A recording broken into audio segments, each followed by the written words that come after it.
If you're over 50 and you feel like your skin is getting thinner, your joints ache more, your energy crashes by 3 p.m., it might not be just aging.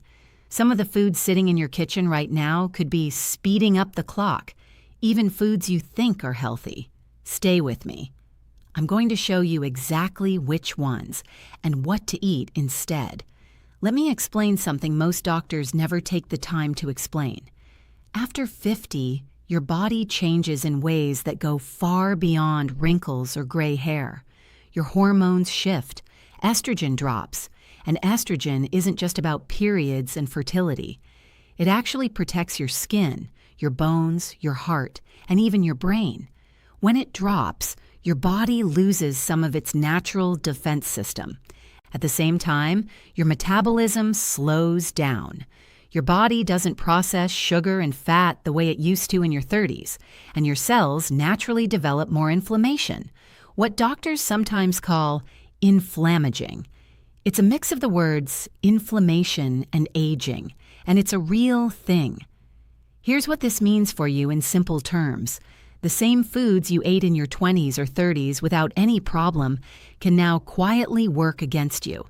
Not because you're doing something wrong, but because your body's ability to bounce back is different now.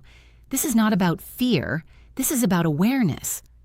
Once you know which foods are working against your body, you can make small changes. And small changes at this stage of life create big results. So let's go through them one by one. I'll explain what each food does, why it matters more after 50, and what you can do instead. Simple, practical, no complicated diet rules. Let's start with the one that surprises most people. Sugar is the #1 food I talk to my patients about when they ask why their skin looks tired or their wrinkles seem deeper than they expected. Here's what happens. When you eat sugar, it enters your bloodstream. Some of that sugar attaches to the collagen and elastin in your skin, the proteins that keep your skin firm and bouncy. This process is called glycation. Think of it like sugar slowly gluing your collagen fibers together, making them stiff and brittle instead of soft and flexible. The result? Fine lines appear faster. Skin loses its glow. Sagging happens sooner than it should. But sugar doesn't just affect your skin. It also raises inflammation throughout your body, which can affect your joints, your heart, and even your mood and energy levels. Now here's the tricky part. Most women aren't eating spoonfuls of sugar. The real problem is hidden sugar. Sugar hiding in foods that don't even taste sweet. For example, pasta sauce. Many brands add sugar to balance the acidity. Flavored yogurt can have as much sugar as a small dessert. Granola and healthy cereal bars, often loaded with syrups. Salad dressings. Yes, even the ones labeled light bread.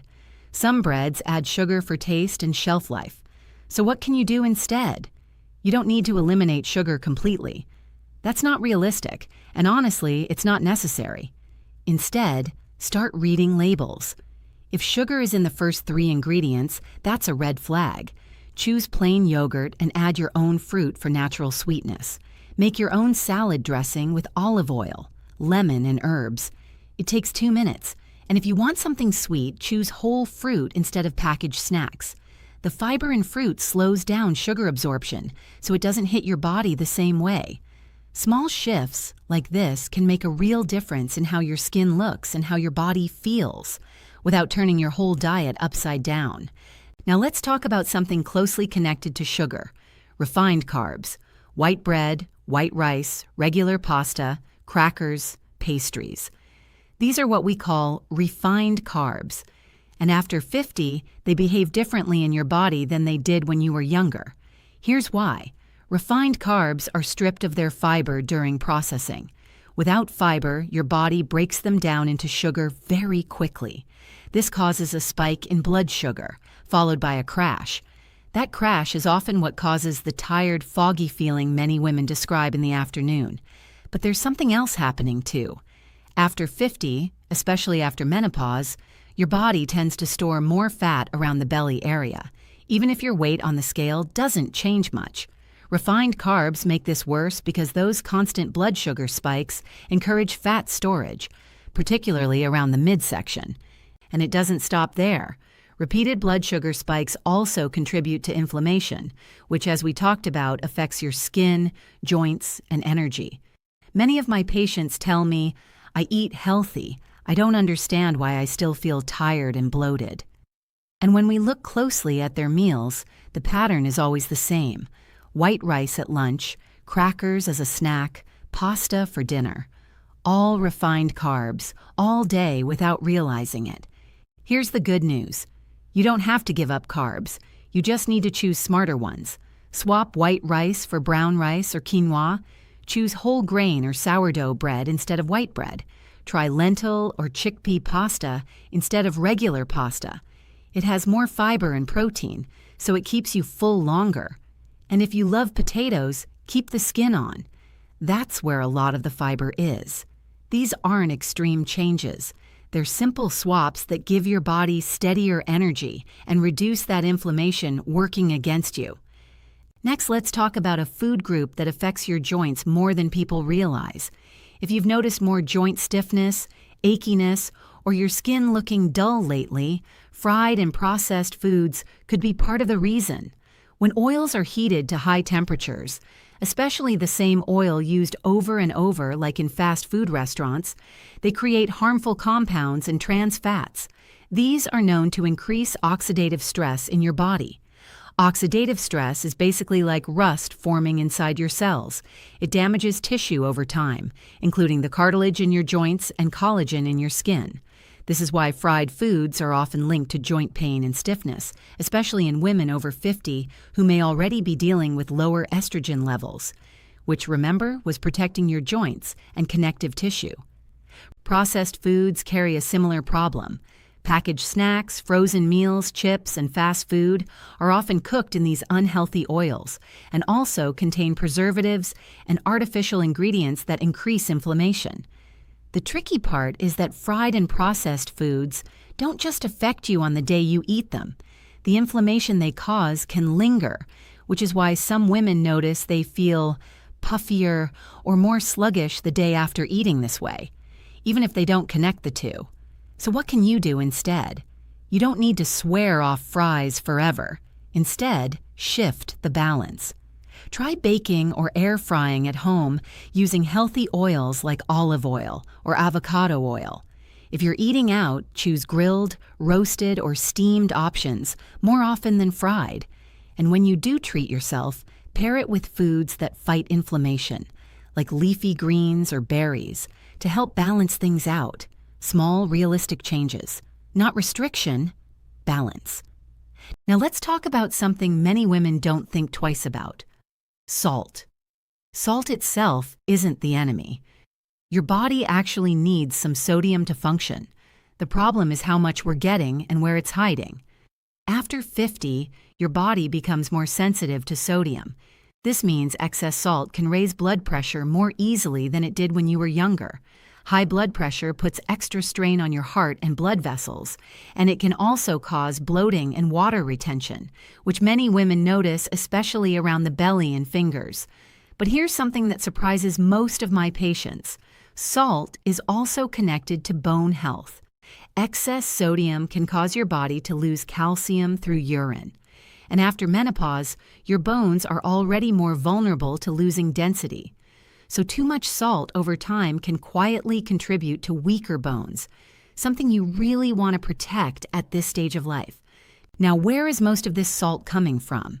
Not usually the salt shaker. It's coming from deli meats and processed meats like sausages, bacon, and ham canned soups, frozen dinners, packaged sauces and seasoning mixes, salty snacks like chips and pretzels. These foods can contain more sodium in one serving than you should be having in an entire day. Here's what helps.